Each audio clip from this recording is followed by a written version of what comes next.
Hello guys, good morning. अहिले चाहिँ बिहानको 4 बज्यो। आज चाहिँ हामी पाटनको तयारीमा फुलचौलिया पाटन जान लागेको। 4 बजीतिर चाहिँ उठियो। दुईटा बल्ललाई पनि रेडी गरियो। फाइनली सबैजनाको भेट भयो।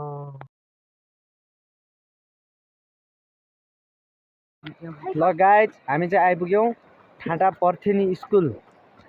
तल गाई हान्दैछन् होइन। अब भाइहरू यता हिँड्दैछन्, दुईजना पछाडि। ल हामी पुग्यौँ पर्थिनी स्कुल। अब जानु छ त्यो डाँडा। पाटनसम्मको यात्रा हुन्छ। भिडियो चाहिँ लामो हुने भएकाले हामी चाहिँ छोटो छोटो बनाउनेछौँ। भिडियो कस्तो हुन्छ गाइज हेर्दै गर्नु होला। धेरै लामो चाहिँ बनाउँदैनौँ, हामी छोटो छोटो बनाउँछ। फाइनली गाइज हामी पुग्यो गिडी खोला। हामी चाहिँ बाटोमा जाँदै गर्दाखेरि एउटा माछा पाल्नु भएको रहेछ एउटा मान्छेले। यो चाहिँ जुम्लाको असला माछा हो है। यो चाहिँ असला माछा हो। हामी चाहिँ पुग्यौँ गिडी खोलाको अन्तिम खोलासम्म। यहाँ चाहिँ दुईटा बाटो छ, यो चाहिँ होइन। यी सिधा यो बाटो चाहिँ हो गिडी त जाने। यहाँबाट सिधै आएर यताबाट जाने हो गिडी त। सो गाइस होइन, हामी चाहिँ पुग्यौँ यो चौरमा। यो चौर चाहिँ मान्छे जाँदाखेरि चाहिँ यो बाटो जान्छन् भने होइन। हामी चाहिँ आज गाई लगेर जाने हो यो ठुलो बाटोबाट, किनकि यताबाट चाहिँ अलि सानो बाटो छ र गाई जाँदैनन्। हामी चाहिँ यो बाटो हुँदै यो त्यो माथि त्यो पुगिरहेको टुप्पामा पुग्ने हो।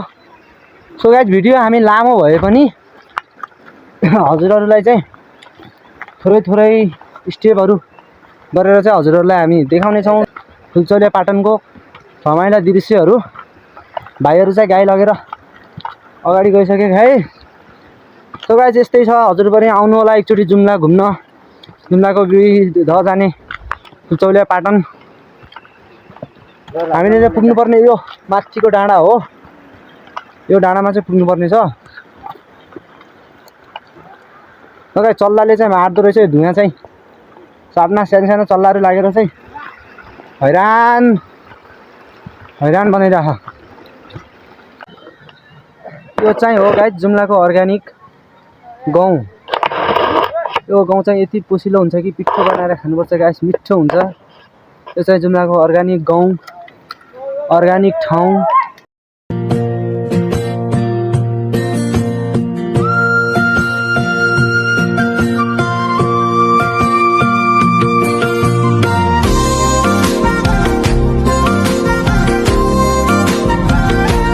हामी चाहिँ पुग्यौँ तल्लो भाडु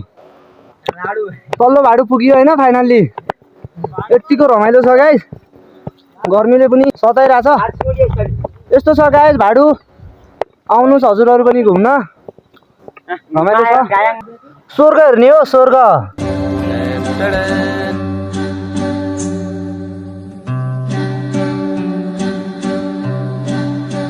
बिहानदेखि चाहिँ होइन हाम्रो केटाहरू चाहिँ के पनि नखाएर आएर रहेछन्। भोक लागेर चाहिँ रोटी खान लागेछन् होइन। नास्ता खाइसकेको रेस्ट पछि हिँडियो फेरि हामी फुलचौलिया पाटनतिर। पुग्नुपर्ने चाहिँ त्यो डाँडामा छ। गाईले पनि रेस्ट गरे, भाइले पनि रेस्ट गरे। अब लाग्यो केटा हो। हामी चाहिँ आइपुग्यो, तर यो ठाउँको नाम चाहिँ थाहा छैन होइन। तर ठाउँ भने यति रमाइलो छ, यति रमाइलो छ, एक केजी रमाइलो छ। यो पछाडि देखिरहेको ठाउँ हजुरहरूलाई यदि थाहा छ भने नाम कमेन्ट गर्नु होला गाइज होइन। यो ठाउँको नाम के हो? यो ठाउँमा धेरैचोटि आएँ तर यो ठाउँको नाम थाहा छैन। यति रमाइलो छ कि यो ठाउँ।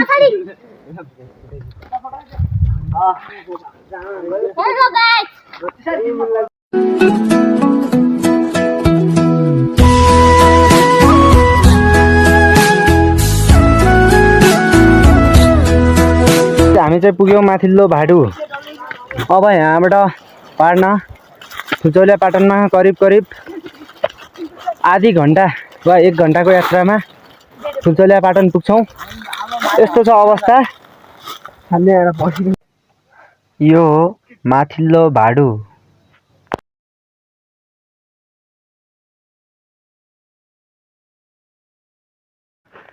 फाइनल्ली गाइज हामी पुग्यो रातिमाटा। यस्तो छ उकालो। अब यहाँबाट करिब 15-20 मिनट पछि हामी चढ्छौँ फुलचौलिया।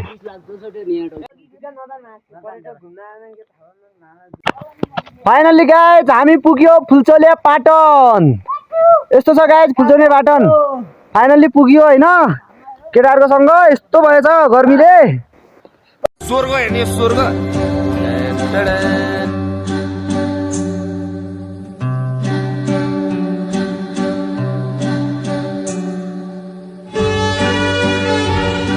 हजुरहरु पनि यदि पाटनमा फुलचौले आइसकेपछि धर्मशालामा जान चाहनुहुन्छ भने यो पाटन लागिसकेपछि चाहिँ अलिकति चाहिँ तल हिँड्नुपर्छ हैन। अब जाउँ गाइज धर्मशाला हजुरहरुलाई देखाउँछु म। कतिपयहरु त घुमिसक्नु भयो होला। र घुम्न बाँकी भएकोहरुले यो भिडियो पुरा हेर्नु होला।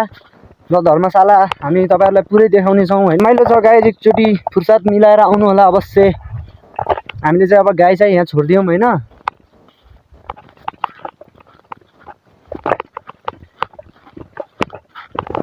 अब केही छिनपछि चाहिँ हजुरहरुलाई म धर्मशाला देखाउने छु।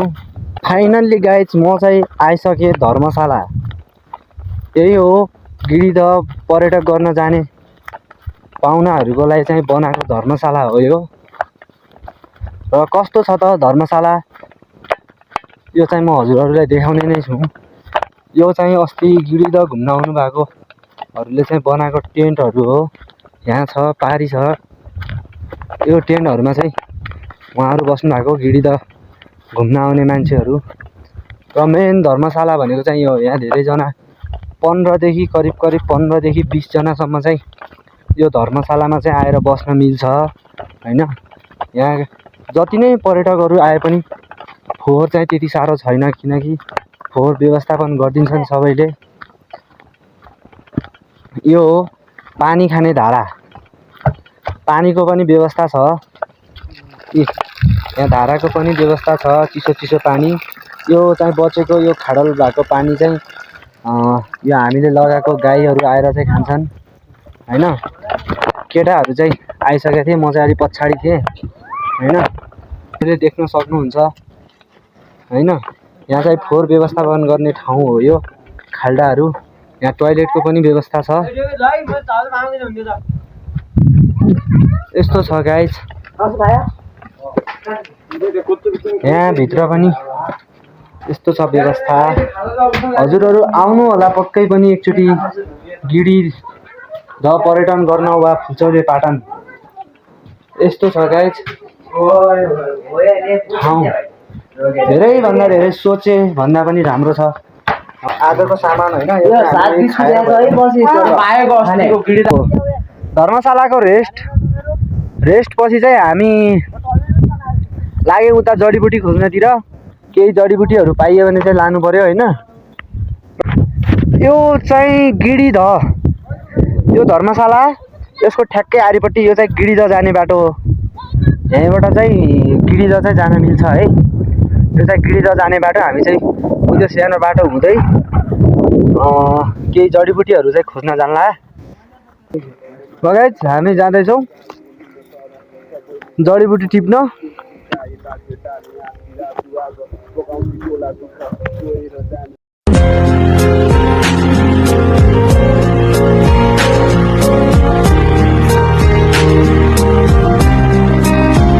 यो चाहिँ हो तरकारी खाने बाको। अनि यो हो तरकारी खाने सुके डाङ्ला। यो सुके डाङ्ला यसको चटनी चाहिँ धेरै भन्दा धेरै स्वादिष्ट हुन्छ। यो हो चुके डाङ्ला। यस्तो हुन्छ यसको पात। हजुरहरु कहिले आउनु भयो भने हेर्नु होला। यो हो चुके डाङ्ला। यहाँ छ चुके डाङ्लाहरु। हामी चाहिँ गोरुलाई चाहिँ छोडेर चाहिँ जान लागेको घरतिर। ल अब केही समयपछि भेटौँला पाटनलाई।